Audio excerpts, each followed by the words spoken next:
السلام علیکم views, welcome to my channel Holy Conversation views. آج میں آپ کے لیے سورۃ النساء کے رکو نمبر 5 کی قرأت لے کے آئی ہوں۔ ویوز، سورۃ النساء کے رکو نمبر 5 میں آیت نمبر 26 سے لے کے آیت نمبر 33 تک آیات ہے۔ اس سے پہلے ویوز میں آپ سے کہنا چاہوں گی کہ میری ویڈیو کو آگے تک ضرور دیکھیں۔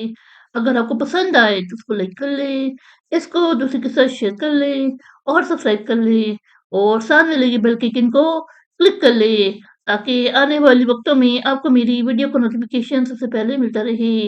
تو آئیے ویورز، سب مل کے پہلے درود شریف پڑھ لیتے ہیں، اس کے بعد سورۃ النساء کے رکو نمبر 5 کی قرأت سماعت فرماتے ہیں۔ بسم اللہ الرحمن الرحیم، اللہم صل علی محمد وعلی آل محمد کما صلیت علی ابراہیم وعلی آل ابراہیم انک حمید مجید، اللہم بارک علی محمد وعلی آل محمد کما بارکت علی ابراہیم وعلی آل ابراہیم انک حمید مجید۔ اعوذ باللہ من الشیطان الرجیم، بسم اللہ الرحمن الرحیم۔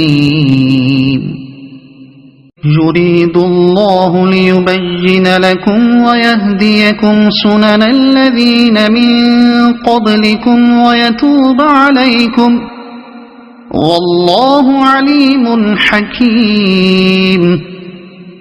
والله يريد أن يتوب عليكم ويريد الذين يتبعون الشهوات أن تميلوا ميلا عظيما، يريد الله أن يخفف عنكم وخلق الإنسان ضعيفا، يا أيها الذين آمنوا لا تأكلوا أموالكم بينكم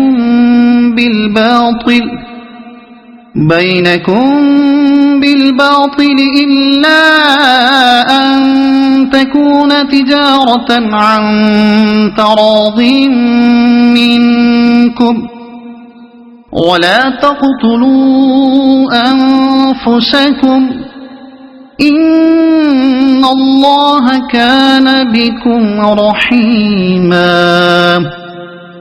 ومن يفعل ذلك عدوانا وظلما فسوف نصليه نارا وكان ذلك على الله يسيرا۔ إن تجتنبوا كبائر ما تنهون عنه نكفر عنكم سيئاتكم وندخلكم مدخلا كريما، ولا تتمنوا ما فضل الله به بعضكم على بعض، للرجال نصيب مما اكتسبوا وللنساء نصيب مما اكتسبن، واسألوا الله من فضله إن الله كان بكل شيء عليما۔ وَلِكُلٍّ جَعَلْنَا مَوَالِيَ مِمَّا تَرَكَ الْوَالِدَانِ وَالْأَقْرَبُونَ وَالَّذِينَ عَقَدَتْ أَيْمَانُكُمْ فَآتُوهُمْ نَصِيبَهُمْ إِنَّ اللَّهَ كَانَ عَلَى كُلِّ شَيْءٍ شَهِيدًا۔ صدق اللہ العظیم۔